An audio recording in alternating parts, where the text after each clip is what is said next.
Raising venture capital often feels like a badge of honor for founders, but here's the truth. Money alone doesn't build a company. What it really does is magnify what's already working. It speeds things up, amplifies results, and at the same time, it adds a lot of pressure. That's why the first question every founder should ask is not, can I raise, but should I raise at all? Capital is not a trophy, it's a multiplier. In the right hands, a single dollar can turn into users, revenue, distribution, and growth. In the wrong hands, or at the wrong time, that same dollar just makes things more stressful. The pressure shows up before the results do.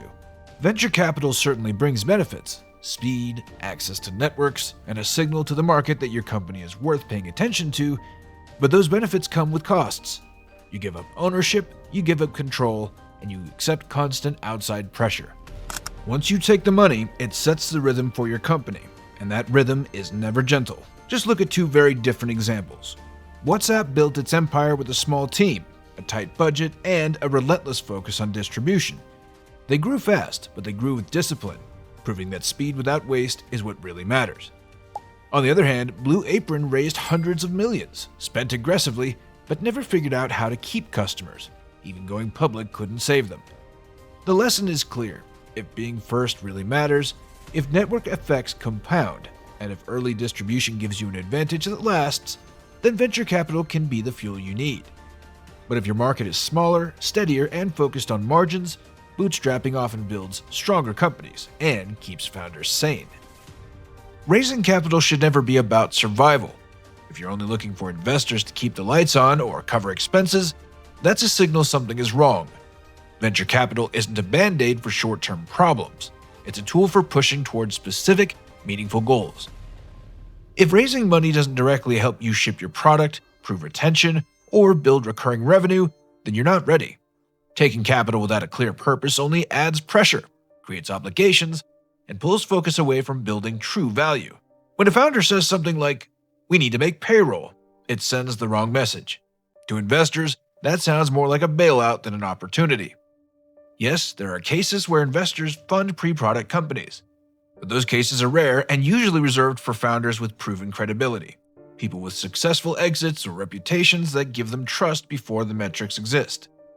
For most companies, fundraising should happen only when there's proof of traction and potential. Investors want to back progress, not uncertainty. If your story is about survival instead of acceleration, it weakens their confidence in you. Preparation may sound boring, but it's one of the most important parts of fundraising. A company should always have enough runway to operate calmly while talking to investors, not be forced into it out of desperation. The next milestone should be crystal clear and shared across the team with metrics that are consistent, defensible, and repeatable. Having an organized, ready-to-go data room shows discipline and credibility. These things aren't optional. They form the foundation of trust and ensure that fundraising conversations actually move forward. Fundraising should come from opportunity, not urgency. Investors are highly sensitive to desperation. There isn't one perfect way to build a company. Both venture-backed growth and bootstrapped first strategies can work. It all depends on your market, your timing, and how much pressure you're willing to take on. Airbnb is one example. They faced years of rejection, but when their model finally clicked, venture money amplified their reach. More supply, more demand, more cities. Speed mattered, and money bought them that speed. Atlassian took a completely different path. They bootstrapped profitably for years before raising any capital. When they finally did, it was done selectively to expand product lines, make acquisitions, and scale globally. The right money at the right time accelerated a plan that was already working. That's why copying someone else's journey is dangerous.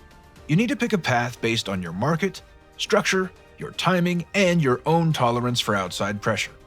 Before any company thinks about raising, it has to pass a few critical readiness checks. The first is understanding whether speed really changes the outcome.